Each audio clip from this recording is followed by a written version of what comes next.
सभापति महोदय, आपने इस बिल पर बोलने का जो मुझे मौका दिया है उसके लिए आपको धन्यवाद देता हूं। इस सदन के बहुत से सदस्यों ने इस विषय पर अपने विचार प्रकट किए हैं, लेकिन मैं वित्त मंत्री महोदय का ध्यान इस देश की आम जनता की ओर खींचना चाहता हूं। जब यह बजट वित्त मंत्री जी के सदन में पेश किया तथा उसकी चर्चा समाचार पत्रों, रेडियो और यहाँ सदन में हुई, तब देश की जनता को इस बजट के विषय में जानकारी मिली।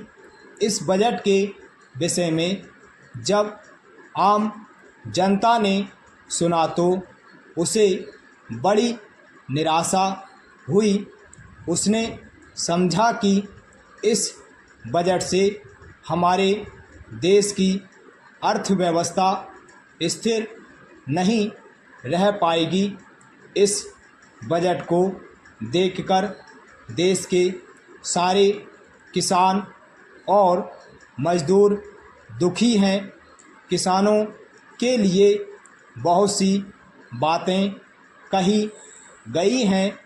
इस बजट में कहा गया है कि किसानों को बहुत सी सुविधाएं दी गई हैं, लेकिन वास्तव में किसानों के लिए क्या किया गया है यह मेरी समझ में नहीं आ रहा है।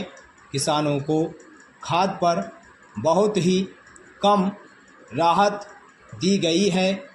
इस राहत को हम बहुत बड़ी सुविधा नहीं कह सकते हैं। खाद की थोड़ी सी कीमत कम कर देने से किसान का कुछ भी लाभ होने वाला नहीं है। किसान खेत में रात दिन काम करता है, अपना पसीना बहाता है, लेकिन उसके बदले में उसे उतना नहीं मिल पाता है जितना उसे मिलना चाहिए।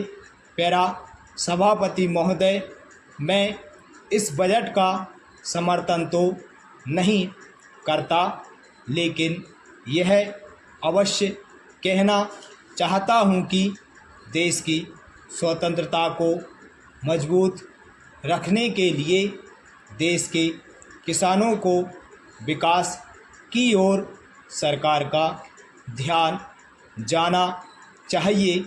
यदि किसान अपने खेत में अनाज पैदा नहीं करेगा तो देश की करोड़ों जनता भूखों मर जाएगी। किसान ही इस देश के प्रमुख नागरिक हैं।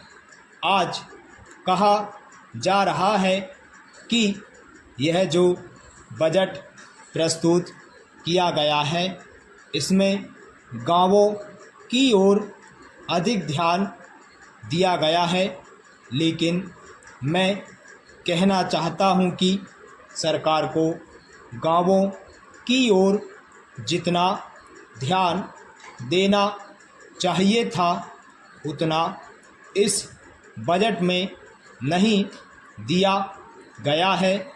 बैंकों से जो ऋण दिया जाता है वह गरीब किसान को कम और उद्योगपतियों को अधिक दिया जाता है। यदि बैंक किसानों को ऋण देते भी हैं तो उस पर बहुत अधिक ब्याज लिया जाता है।